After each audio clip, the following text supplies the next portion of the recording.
मस्ती सीखे। अरे चाहे गृहस्थ हो या विरक्त हो, भगवत आश्रित मस्त रहना सीखो। सदा रहो अलमस्त, नाम की धुन में हो जा मत वाला। निरंतर नाम, क्या फर्क पड़ता है मन सही है या गलत, क्या फर्क पड़ता है? क्यों? क्योंकि मैं स्वयं प्रभु के आश्रित हूं, मैं सच्चिदानंद का सच्चिदानंद अंश हूं। ना मैं कभी दूषित था, ना दूषित हूं, न दूषित रहूंगा, और ना सृष्टि में किसी की सामर्थ्य है कि मुझे दूषित कर सके। इंद्रियां दूषित हो सकती हैं, मन दूषित हो सकता है, क्रिया दूषित हो सकती है। अब हम प्रभु के बल से इन इंद्रिय, मन और शरीर के दोषों का नाश करूंगा, ना कि इनके अनुसार चलूंगा। ये उपासक का स्वरूप है। व्यथा इंद्रिय प्रमथन स्वभाव वाली, मनुष्य प्रमथन स्वभाव वाला, इनके मथित होने पर, मनमथ नाम है काम का, वो इनमें बैठ करके ऐसा प्रमथन करता है, ऐसी व्यथा उत्पन्न करता है कि साधक का तदात्म भाव होने के कारण वो असहनीय हो जाता है और वो गलत संकल्प और चेष्टा में उतर जाता है। इसी को सह गया सो महापुरुष। यम ही न व्यथयन्ते ते पुरुषम पुरुषर्षभ। हे पुरुषों में श्रेष्ठ अर्जुन, अर्थात वो पुरुषों में श्रेष्ठ पुरुष है जो प्राप्त व्यथा को सह जाता है। इंद्रिय मन के द्वारा विकारात्मक पीड़ा को बिना किसी से राग द्वेष किए चुपचाप सह गया, ये भगवान की विशेष कृपा उस पर। हमारा मन क्या बुद्धि के साथ सोचवाता है कि जब हमें जो काम सताया, लोभ मोह ममता जो भी, हमें वो तत्काल मिल गया और हम शांत हो गए तो सौभाग्य समझते हैं। दुर्भाग्य है उस उपासक का जो चाहे और उसको प्राप्त हो जाए, दुर्भाग्य है उसका। सौभाग्यशाली वो है जो चाहे और ना मिले और जलता हुआ सह गया, उसे वो चीज मिलेगी जो त्रिभुवन में किसी को किसी साधना से नहीं मिलती। यम ही न व्यथयन्ते ते पुरुषम पुरुषर्षभ शम दुखा सुखाधीरम स्वमृतत्वाय कल्पते। वो अमृत पद का अधिकारी हो गया, वो अमर हो गया, अविनाशी हो गया, वो अविनाशी पद में आरूढ़ हो गया जो इस व्यथा को सह गया। व्यथा को सहने वाला वही होता है जो व्यथा का दृष्टा बनता है, भोगता नहीं। तुम दृष्टा हो, बात समझिए। आपने देखा आपका मन गलत चाह कर रहा है, ये आपने देखा, आप में नहीं है, मन में है। पर कहने को होता है कि मेरे मन में दोष आ गया, लेकिन मेरे मन में नहीं, वो मेरे में आ गया, मैंने स्वीकार कर लिया। यही दुर्दशा है माया के द्वारा की गई। इसी का नाम जड़ चेतन ग्रंथि है।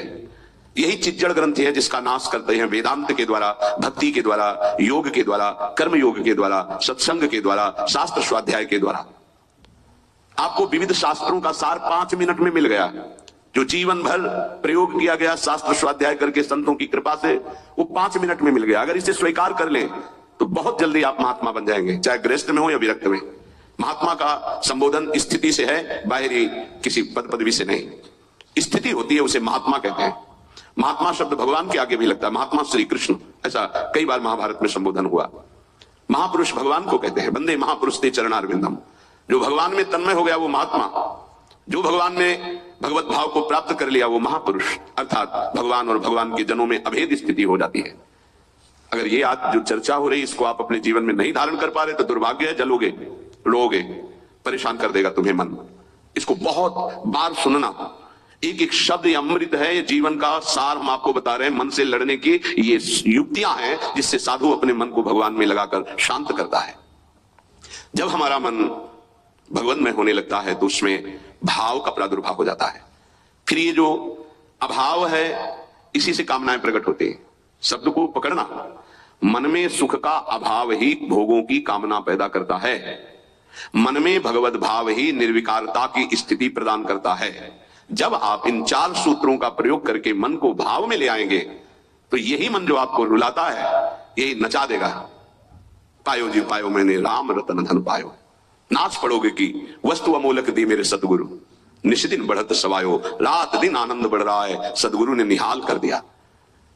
किसी को ऐसा लगता हो कि हाथ रखने से ये विकार नष्ट हो जाते हैं, आज तक हमने कहीं शास्त्र में नहीं पाया ऐसा, कई संतों से ऐसा नहीं पाया। सबने उपदेश देकर के, कृपा शक्ति देकर के साधन में लगाया और उसको परिपक्व किया, उपासक को बलवान बनाया। अगर ये आशीर्वाद से होता तो उपदेश ना देकर सबके हाथ माथे पे रख देते, भगवान सबका मंगल करे, सब निर्विकार हो जाए। कभी ऐसा नहीं हुआ है, ना ऐसा हो सकता है। हम जब संतों के वचन पर श्रद्धा करते हैं और उसको स्वीकार करके आचरण में लाते हैं तो वही आशीर्वाद हो गया कि हमारा पुरुषार्थ सार्थक हो गया। हमारा प्रयत्न गुरुदेव के वचनों के अनुसार, प्रयत्न की शक्ति गुरु कृपा, तो आगे जो भक्ति का रंग वो गुरु कृपा, मोक्ष जो वो गुरु कृपा, भगवत साक्षात्कार गुरु कृपा। पर उसमें हमारी पूरी शक्ति उनकी आज्ञा पालन में लगी है, इसीलिए प्रधान कृपा हमारी हुई। हम प्रधान कृपा अपने ऊपर नहीं करते, और तो सहायक कृपा सब है। भगवान की कृपा, मानव देह मिला, सत्संग मिल रहा है। गुरु की कृपा, स्वीकार किया, मंत्र दिया, नाम दिया, उपदेश कर रहे हैं। शास्त्र कृपा, हमें सुलभ मार्ग, भगवत मार्ग, उससे नाना प्रकार के बचाव पक्ष की बातें, उसमें आसक्त होने की बातें दोनों बताई गई। परमार्थ में कैसे आसक्त हुआ जाता है, परमार्थ में कैसे बचा जाता है, शास्त्र कृपा भी है। अपनी कृपा हम नहीं कर पा रहे। अपनी कृपा, अब हमको इस संसार समुद्र से मुक्त होना है, डूबना नहीं, इसमें पार जाना है। अब मुझे वही करना है जो मेरे गुरुदेव कहते हैं, शास्त्र कहता है। अब इसके विपरीत नहीं।